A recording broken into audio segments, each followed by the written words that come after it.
একে চিনতে পারলেন? একে কুঠার বলা হয়। আপনারা জীবনে কোথাও না কোথাও কোনো না কোনো রূপে এটা দেখেই থাকবেন। একটা ব্যাপার নিশ্চিত, এই কুঠার ছাড়া কোনো বৃক্ষকে কাটতে পারা সরল নয়।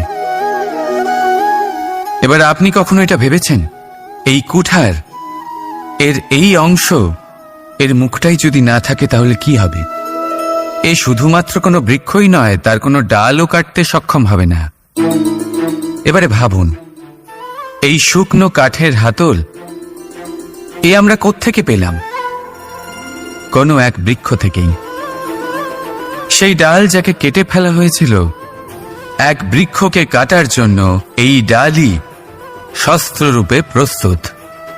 আমাদের জীবনে আমাদের প্রিয়জন, আমাদের আপনজন যখন সময় কখনো কখনো তাদের সঙ্গ না দেয়, যদি তারা দৈন্য দশায় থাকেন, তাহলে তাদের সঙ্গ কখনো ছাড়বেন না। ওনাদের প্রয়োজন শুধুমাত্র মনোবল। তা তাদের দিন। তাদের সাহায্য করা আপনার কর্তব্য। হয়তো তাদের সাথে থেকে আপনার কোনো লাভ হবে না, কিন্তু তাদের দূরে থাকাতে আপনার ক্ষতি অবশ্যই হতে পারে। সর্বদা সাহায্য করুন। সঠিক সময় আসলে তা আপনার সহায়ক অবশ্যই হবে। রাধা রাধা।